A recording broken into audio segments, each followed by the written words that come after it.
Bonjour à tous et bienvenue sur le podcast Cardano français. J'espère que vous allez bien et que votre semaine a commencé en beauté. Alors aujourd'hui, je ne parle pas de crypto, je ne parle pas de Bitcoin, mais je vais vous parler du système financier et de la crise des banques qui est en train de commencer aux États-Unis et qui peut justement avoir des répercussions partout dans le monde. Alors, vous l'avez déjà entendu, il y a plusieurs banques aux États-Unis qui ont été dans une situation critique dans les derniers mois. Et on le voit, lorsqu'on compare justement à ce qui s'est passé en 2008, on voit que justement en termes de quantité d'argent, eh bien, on a déjà dépassé justement la crise financière de 2008. Alors, je fais cette vidéo parce que beaucoup de personnes pensent que c'est quelque chose qui est isolé juste aux États-Unis et puis à Crédit Suisse, mais c'est quelque chose qu'il faut prendre justement beaucoup plus au sérieux parce que il peut y avoir justement des répercussions, que ce soit au Canada, que ce soit en France ou en Belgique.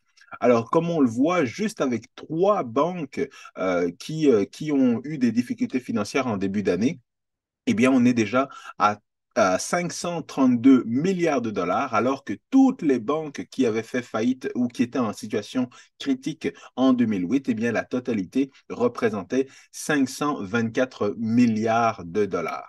Alors, quand on regarde ça, eh bien, ça peut être très dangereux. C'est pour ça que, justement, l'Union européenne, de son côté, a sorti, justement, une nouvelle règle qui va permettre de protéger soi-disant les personnes qui payent des taxes, donc monsieur et madame tout le monde, afin que s'il y a des dommages au niveau des crises, au niveau des crises bancaires en Europe, eh bien que les gens ne soient pas touchés.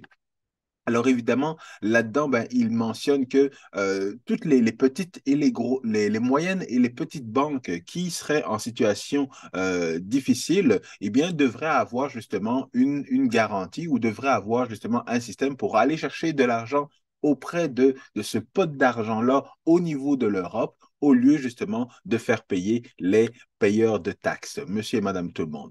Alors évidemment, ce n'est pas une situation qui est une situation très joyeuse, mais c'est quelque chose dont il va falloir faire attention parce que, encore une fois, on pense que ce qui arrive actuellement aux États-Unis va rester aux États-Unis, mais on le sait très bien que justement, lorsque les États-Unis, qui sont justement une des puissances économiques, sont dans l'embarras, eh bien à ce moment-là, tous les autres pays se trouvent dans cette même situation. Mais qu'est-il arrivé exactement à ces banques? Eh bien, c'est tout simplement que ces banques avaient des mauvais investissements. Et malheureusement, ces investissements-là, comment sont-ils devenus mauvais?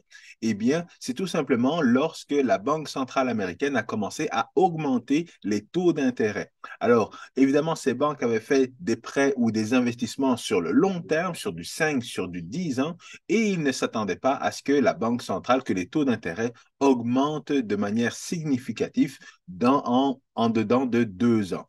Donc, c'est ce qui a fait en sorte que des bons investissements se sont transformés en mauvais investissements et que plusieurs personnes, des personnes et des compagnies, ont décidé justement de retirer leur argent de ces différentes banques-là pour aller les placer dans d'autres banques.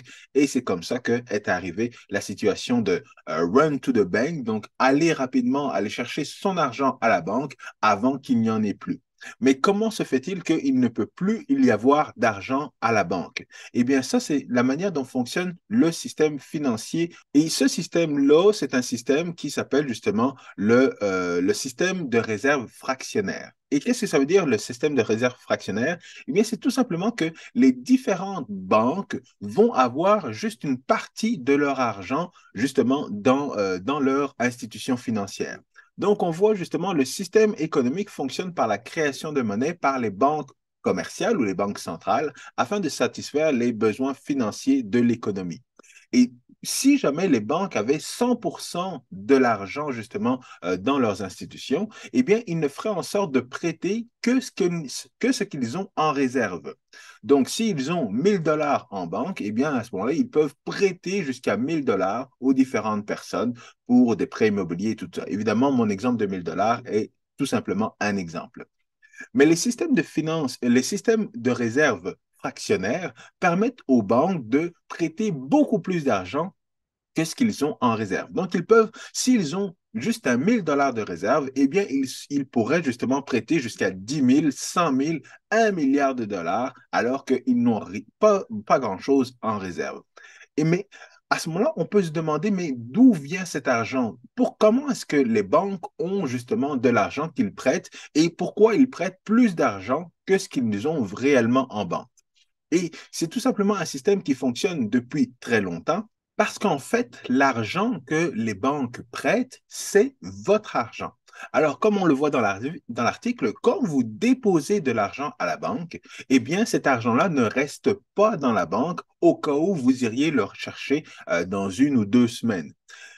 On fonctionne justement avec le système de réserve fractionnaire qui est que la banque va garder juste un 10% des dépôts qui sont faits à son institution et le reste, les 90% du reste de l'argent, eh bien, ils vont commencer à jouer ou investir cet argent-là justement pour avoir plus d'argent. Donc, qu'est-ce qu'ils vont faire? Mettons que vous déposez un 1000 $ dans votre institution financière, il y a 100 $ qui va rester au niveau de l'institution et il y a 900 $ qui vont être investis soit dans les actions, soit en bourse, soit dans les bons du trésor ou dans l'immobilier.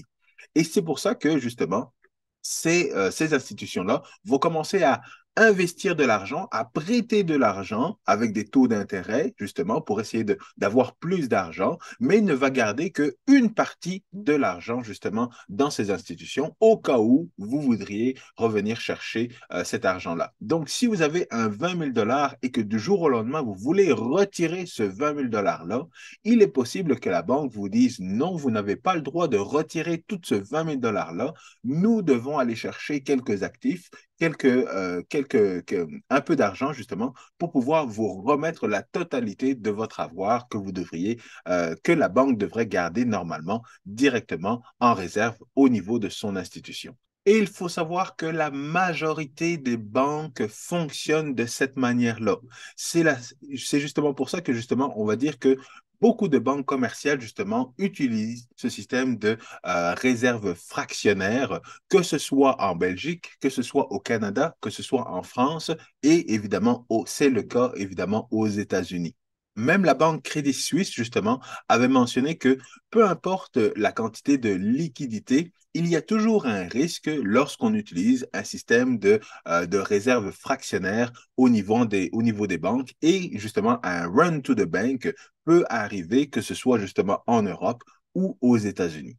Et je n'ai pas fait le travail, évidemment, pour toutes les banques de tous les pays dans le monde, mais peux vous parler au moins de 2 banques au niveau de la Belgique qui ont subi les secousses, justement, de la dernière crise économique en 2008. Alors, en Belgique, il y avait banques. Les 2 banques les plus importantes étaient Fortis Bank et Dexia. Et comme vous le voyez, actuellement, justement, on pense que ce qui se passe aux États-Unis va juste rester aux États-Unis, mais on sait qu'en 2008, ça a commencé justement avec la crise des subprimes aux États-Unis. Et on voit que justement, la banque belge Fortis a eu des problèmes, justement, des problèmes financiers en 2008. Et qu'est-ce que ça a donné? Ça a obligé justement la banque à être rachetée par justement BNP Paribas qui a racheté la banque française, a racheté la banque belge. Et la banque belge, justement, a pu garder son nom Fortis, mais maintenant on l'appelle Fortis ou BNP Paribas. Et ça a été la même chose avec la banque Dexia. La banque Dexia qui était normalement une banque de l'État belge qui malheureusement, justement, a encore une fois été impactée par la crise de 2008. Et finalement, cette banque, justement, a reçu une résolution ordonnée. Et qu'est-ce que c'est une résolution ordonnée? C'est un ensemble de mesures d'ordre réglementaire organisant la liquidation ordonnée d'un établissement financier en défaillance. Et c'est drôle parce que c'est exactement ce que le gouvernement américain a fait avec les 3 premières banques justement qui ont été en faillite aux États-Unis il y a quelques mois. L'État a pris justement le contrôle de ces banques-là et a réglé la liquidation justement de ces différentes banques, alors que certaines de ces banques étaient encore solvables. Donc, on voit que justement, certaines banques ont dû être gérées par l'État. On voit que certaines banques également américaines ont été rachetées par des plus grosses banques encore américaines. Donc, c'est le pouvoir est monté vers le haut. Et on voit que justement, encore une fois, ce n'est pas juste quelque chose qui peut arriver aux États-Unis, mais c'est quelque chose qui peut arriver en Europe et c'est quelque chose qui peut arriver au Canada. C'est pour ça que je veux faire cette vidéo-là, pour que vous soyez en mesure de comprendre que actuellement, le système bancaire est très fragilisé aux États-Unis et que ça peut se répartir partout dans le monde. Et tout ça, c'est causé par un système financier qui utilise le système de réserve fractionnaire qui fait en sorte que, justement, les banques n'ont pas la totalité des avoirs que vous déposez, justement, dans leurs institutions et que, justement, cet argent-là qu'ils ont en plus, eh bien, ils vont justement l'investir et parfois, ils vont faire de mauvais investissements. Mais avant de bien comprendre justement pourquoi le système financier fonctionne de cette manière-là, je pense qu'il est important de bien comprendre comment l'argent fonctionne. Et ce n'est pas très, très compliqué. Les devises dans le temps étaient reliées justement à une valeur de refuge ou alors à un actif qui était très prisé par la majorité des gens, que l'on soit dans des bonnes périodes ou dans des mauvaises périodes. Et donc, lorsqu'il y avait un lien entre la devise et l'or, ou la devise et l'investissement financier, ou la devise et le système immobilier, à ce moment-là, ben, on peut dire que c'est du bon argent. C'est de l'argent qui a vraiment de la valeur parce que à tout moment, justement, on peut aller chercher de la valeur au niveau de l'or ou des pierres précieuses. On peut aller chercher de la valeur au niveau de l'immobilier et on peut aller chercher de la valeur, justement, dans certaines actions en bourse, des obligations, des options ou des bons du trésor. Alors évidemment, l'investissement en bourse et dans les bons du trésor et tout ça, ce sont des actifs qui sont beaucoup plus volatiles que justement l'immobilier ou alors l'or. Mais lorsque les devises sont liées justement à ces actions-là, lorsque ce sont des bonnes actions en bourse, eh bien là, c'est sûr que justement, il y a une bonne corrélation entre justement les deux actifs. Mais malheureusement, la majorité des gens n'ont pas d'investissement en or, n'ont pas d'immobilier et n'ont pas beaucoup d'actions. Alors, qu'est-ce qui arrive? C'est qu'on arrive justement dans la section où l'argent n'a pas une bonne réserve de valeur, l'argent n'a pas un bon, ne garde pas un bon pouvoir d'achat.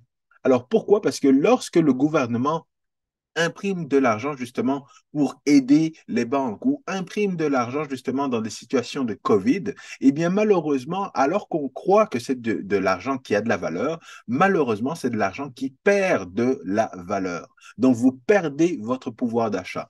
Si vous avez 1 million de dollars aujourd'hui, vous pouvez acheter beaucoup moins de choses avec ce million de dollars que si vous aviez 1 million de dollars il y a 10 ou 20 ans de cela. Mais malheureusement, la majorité des gens qui reçoivent de l'argent vont le garder en main ou alors garder leur argent dans leur compte en banque.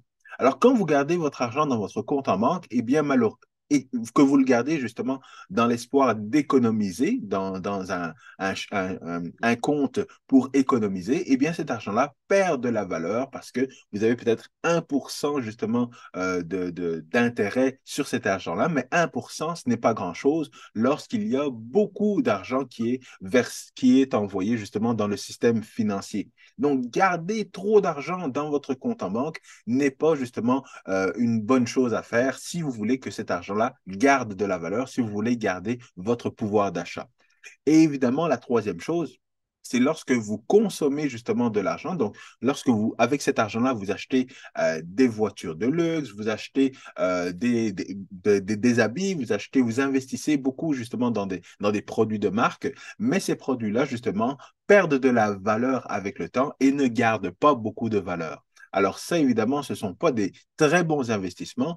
Et encore une fois, je ne critique pas les gens qui le font parce qu'il y a certaines personnes qui peuvent être dans des situations où ils ont justement, ils ont des actifs, ils ont des immeubles, ils ont des pierres précieuses, ils ont des investissements au niveau de la bourse, et puis ils ont assez d'économies justement à la banque au cas où une situation arrive. Donc, si vous êtes dans ce genre de situation-là, évidemment, dépenser dans des voitures de luxe et d'autres choses, c'est évidemment quelque chose qui n'a pas d'impact. Mais si vous n'avez pas encore justement de coussin financier, si vous n'avez pas d'investissement justement avec des actifs qui sont des très bons actifs qui vont garder ou avoir plus de valeur avec le temps, eh bien c'est sûr que vous risquez d'être dans une situation qui va être plus problématique parce que vous allez toujours être victime justement de ces banques qui vont faire faillite et qui vont justement après ça avoir forcé justement des frais de gestion bancaire plus élevés, justement, pour continuer à faire des profits.